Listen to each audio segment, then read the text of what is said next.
This is from the Times of Israel. Allow me to read. Major General Aharon Haliva, a 38-year veteran of the military, was one of a number of senior Israeli commanders on October 7th who had failed to foresee and prevent the deadliest attack in Israel's history. He says, the intelligence division under my command did not live up to the task we were entrusted with. I've carried that black day with me ever since. So now this guy is resigning. He's the first Israeli senior leader to resign over October 7th. He's fallen on his sword dutifully and you know, done this in pursuit of their Zionist cause. So he's taking responsibility, but not really, because he's actually not leaving his post. He's going to stay as the head of military intelligence until they find a replacement, which basically, in the current Israeli climate, means after the war. You know, just like Netanyahu is there for the duration of the war, after the war, you know, someday, meaning never. I find this funny. I find this funny because these people, and even Reuters acknowledge this. Look at this. They think that they can sugarcoat or gloss over what happened on October 7th by saying the focus should be on it was a black day. I didn't know what I was doing. The fact is that this is never going to take away the stain that the Israelis are not a military power. They are not superior. As a matter of fact, they are inferior. Militarily, strategically, they are inferior. Hamas got the better of them. The resistance to this day, after 6 months, have the better of them. They've got one over them. So they're unable to contend with a guerrilla force, whether we're talking about Hamas or Hezbollah. They're unable to contend with a state like Iran. They're unable to achieve any of their objectives. They're unable to control Gaza, to occupy Gaza, to turn Gaza into a port like they want to, or to build their canal. They're unable to kick the Palestinians into the desert. They're unable to defeat Hamas or destroy Hamas infrastructure. They have failed completely, entirely, utterly, totally. Absolutely. They have done nothing. It's not a black day for Israel. No, this has been a black day every day for Palestinians. They are the ones suffering black days. When you have these mass graves discovered, when you have people, dying in their houses, entire apartment blocks being brought down in the flash of an eye, that's a black day. Most of the people that were killed on October 7th weren't even killed by Hamas. They were killed by Israelis. Israeli helicopters, Israeli tanks, Israeli forces fired on Israelis that day. And they're so indiscriminate. It's like a perfect.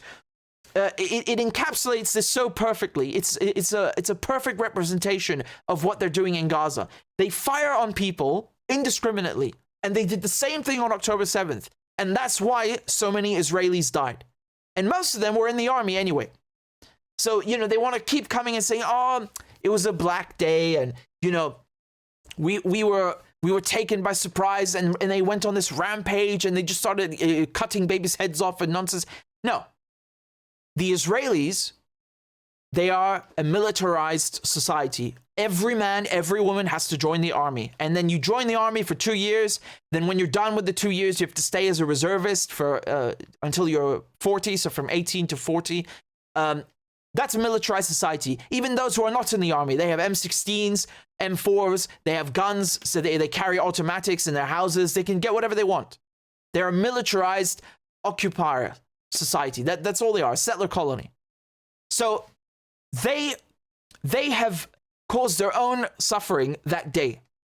They inflicted those losses on themselves by being so psychotic and so militarized that they just indiscriminately fired on everybody, including their own people. So that's number one. And the fact that they are, most of them were in the army, but they refuse to tell you this. They keep pretending like, you know, it was like some defenseless woman with her child that was attacked in a bedroom by some Hamas thug. This is Islamophobic bullshit. These people are in the army, they're soldiers, and they were killed because they're soldiers and nothing else. The Israelis put the military barracks in the kibbutz, in their settlements, which again, the settlement itself is an affront, is an attack. When you go into someone's land and you build a farm on top of their land, you start destroying their structures and rebuilding structures of your own and importing people. This is an attack. You're robbing Palestinians of their resources. You're robbing them of their land. You are a thief. Your presence is a fucking attack. Whether you're in uniform and you have a gun or you don't have a gun, your presence is theft, is an affront. So the settlements themselves, never mind the barracks inside the settlements. And then they say the Palestinians have human shields or use human shields. No, man. Your military settlements are, your military outposts are inside the kibbutz.